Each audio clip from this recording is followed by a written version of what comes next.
Desde los relatos de Asimov con Trantor hasta la mítica Coruscant de Star Wars, la idea de una ciudad que cubre todo un planeta no es precisamente nueva, aunque tampoco es algo que domine las ideas urbanísticas actualmente.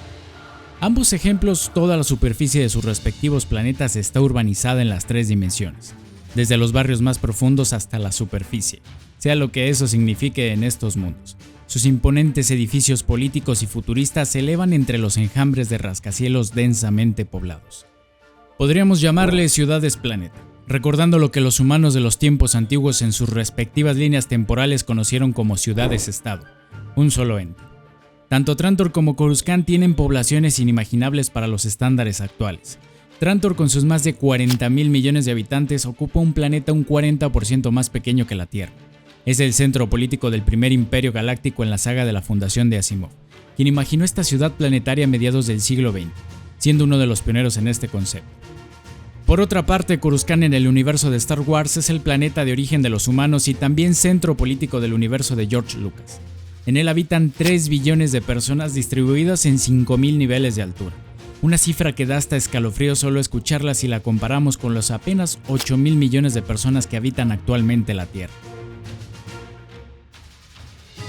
Pero lo cierto es que fue en la década de los 60 cuando un urbanista teorizó sobre la posibilidad de estas ciudades planetarias, a las que bautizó como Ecumenópolis. ¿Quién fue este urbanista? ¿Qué significa exactamente esa palabra?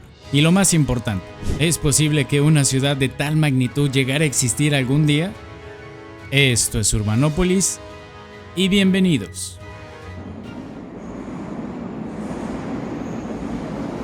En la década de los 40, Konstantinos Doxiadis, un arquitecto y urbanista griego, presentó un nuevo campo de estudio para las ciudades, distinto al urbanismo tradicional. Aunque el urbanismo como tal ya tenía bastante presencia desde hacía varios años, fue esta época cuando tanto esta disciplina como la arquitectura empezaron a experimentar e idear nuevas formas de habitar y planificar las ciudades, e incluso de ir un poco más allá. Por este tiempo, las urbes y la población comenzaban su vertiginoso crecimiento por todo el mundo. Las ciudades se hacían más grandes y complejas que antes, creando conurbaciones y metrópolis que abarcaban ahora varias ciudades y que requerían un enfoque completamente diferente del que se había aplicado hasta entonces. Doxiadis formaba parte de una generación de arquitectos y urbanistas de la primera mitad del siglo XX que vivieron de primera mano esos cambios urbanos, en parte gracias a la urbanización de la posguerra. Sus teorías sociales y espaciales abarcaban tanto las pequeñas dimensiones como el ser humano hasta las más grandes escalas, como las continentales e incluso las planetarias. Era también la época dorada del movimiento moderno, que resaltaba la funcionalidad, la eficiencia y el uso de nuevos materiales y tecnologías para la construcción y planificación de las ciudades. Y las ideas de Doxiadis por supuesto que reflejaban ese espíritu modernista, que abogaba por un nuevo entorno urbano. Además, los avances tecnológicos y cambios en los patrones de movilización, especialmente con la introducción del automóvil a la vida diaria, redujeron los tiempos de traslado y transformaron bastante la vida urbana. Ante este nuevo panorama urbano, Doxiadis llamó a su nueva disciplina como equística. Podríamos decir entonces que la equística vendría a ser como el urbanismo, pero con esteroides, pues Doxiadis la concebía como una verdadera ciencia, considerando a los asentamientos humanos como organismos vivientes con sus propias reglas. Por lo tanto, la equística surgió de la necesidad de entender y más que nada sistematizar el desarrollo de las ciudades como esos entes complejos, que superaban sus antiguos límites y se convertían ahora en enormes entes regionales. La equística, según Doxiadis, entonces tenía como base 5 principios universales. Primero, la maximización de los contactos potenciales del hombre, en el cual Doxiadis sugería que los humanos siempre buscaban expandir sus conexiones con el medio ambiente, con otros humanos y con el medio construido por éste, tales como edificios y caminos. Segundo, la minimización del esfuerzo.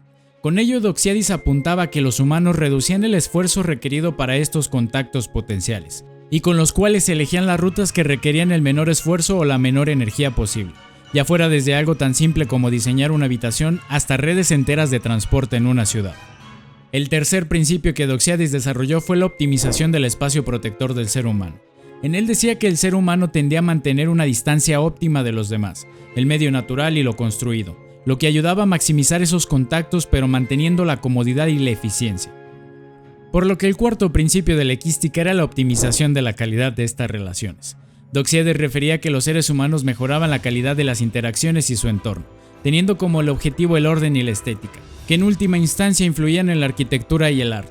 Y por último, el quinto principio planteaba que los humanos organizaban sus asentamientos buscando una síntesis de los 4 principios anteriores. Todo tenía que estar en equilibrio. Según Doxiadis, un asentamiento humano era exitoso cuando se lograban maximizar los contactos, minimizando la energía o el esfuerzo para ello, manteniendo una separación adecuada entre las personas y mejorando sus relaciones con el entorno. Todo ello a través de lo que construimos: pisos, paredes, techos, puertas, ventanas, todo. Increíble, Urbanópolis. Y todo lo anterior, ¿qué demonios tenía que ver con Coruscant, Trantor o las ciudades planetarias? Pues que bajo estos principios Doxiadis preveía entonces que la humanidad crecería a un ritmo casi exponencial y se convertiría en una sociedad eminentemente urbana en el futuro.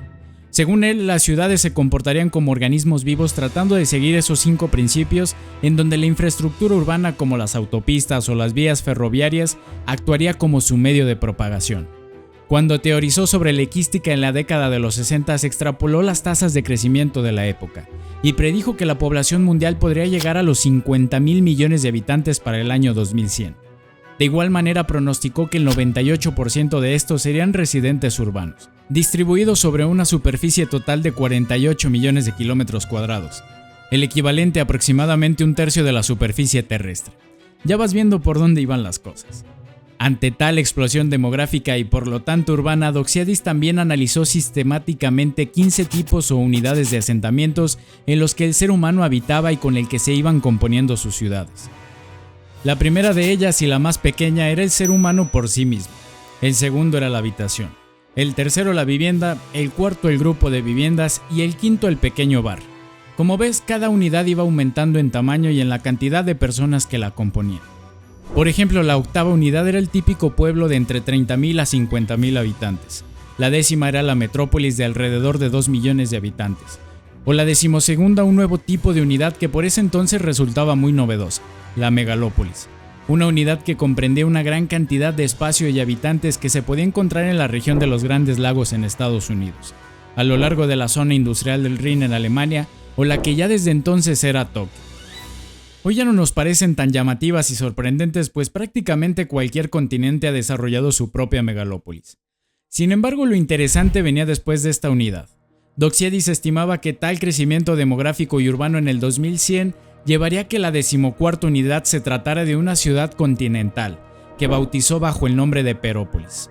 Y como si eso no fuera poco, la última unidad se trataba de la Ecumenópolis, término acuñado por el mismo Doxiadis a partir de las palabras griegas ecúmene, que significa la superficie total habitada del mundo, y polis, o ciudad. Era la idea de una ciudad planetaria, que alcanzaba tal magnitud que habría unido a todas las ciudades del mundo y por lo tanto a los 50,000 millones de habitantes que Doxiadis estimaba para 2100. Evidentemente la visión de la ciudad planetaria de Doxiadis no era como Coruscant o Trantor, urbanizadas desde sus cimientos hasta el tope, sino más bien como un crecimiento orgánico que iría alcanzando la humanidad, conurbando los distintos centros urbanos gracias a los medios construidos por el mismo ser humano. En pocas palabras, la Ecumenópolis que él imaginaba era enorme, así es, pero no abarcaba la totalidad del planeta como los 2 ejemplos ficticios. De hecho, Doxiadis imaginaba esta ciudad planetaria también planificada gracias a la equística, respetando el paisaje y la conservación de los espacios naturales, la diversidad cultural y social, una movilidad y un transporte eficiente con lo que él imaginaba sistemas subterráneos de alta velocidad y en el que la ciudad planetaria tuviera un diseño modular basado en las 14 unidades anteriores a él.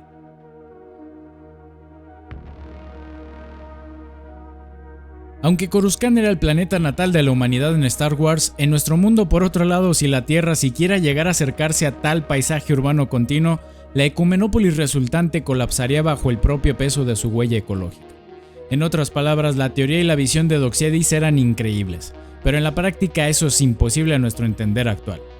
Desde la publicación del informe Los límites del crecimiento en 1972, el informe pionero dirigido por la científica ambiental Donella Meadows, que advertía sobre las consecuencias de seguir con un crecimiento depredador, la expansión urbana ha tenido una mejor comprensión y otra visión totalmente diferente a la de Doxiadis. Doxiadis aún así acertó en que el mundo progresivamente se iría haciendo cada vez más urbano. Para 2050, la ONU estima que más de 2/3 o el 68% de la población mundial estará concentrada en ciudades. Esto representará un cambio en la distribución de la población mundial de hace solo un siglo, donde entonces era mayormente rural. Y para 2100, esta proporción podría llegar al 85% de la población, todavía bastante lejos del 98% que estimaba Doxiadis. En cuanto al trabajo posterior de Doxiadis, a finales de la década de los 60 aplicaría los elementos de la equística y sus 5 principios universales a un megaproyecto, la nueva y flamante capital planificada de Pakistán, Islamabad. En ella se aplicaron los principios de una ciudad dinámica y funcional, siguiendo el concepto que Doxiadis llamaba Dinápolis, una ciudad con un crecimiento parabólico unidireccional. Islamabad fue concebida como esa ciudad que podría crecer de una manera ordenada, sostenible y modularmente, a las faldas de las montañas Margala, empezando desde un pequeño núcleo y expandiéndose hacia el suroeste a medida que la población aumentaba, y utilizando a su vecina Rawalpindi como ese detonador de la urbanización. Islamabad fue diseñada con grandes avenidas que servirían como los ejes del crecimiento controlado de las dos ciudades, compuesta por 5 diferentes sectores con poblaciones cuidadosamente controladas, de entre los 3.000 a 40.000 habitantes. La interacción entre el hombre y su entorno, o el primer principio de la equística, fue minuciosamente planificado mediante el diseño de los grandes espacios naturales contenidos en cada uno de estos sectores. La minimización del esfuerzo o la energía fue adoptada al orientar la ciudad al uso de los vientos predominantes. La distancia óptima entre los habitantes se manifestó al diseñar cada sector a una escala humana, o lo que Doxiadis entendía por ella, y la estética y la arquitectura fueron manifestadas en el diseño del centro político de la ciudad, que remataba, o comenzaba según se quiera ver, la nueva capital. Sin embargo, la minuciosa planificación duró poco. El diseño modular dejó de seguirse y Islamabad continuó tiempo después con un crecimiento orgánico y no planificado, tal vez siguiendo irónicamente el principal consejo de Doxiadis.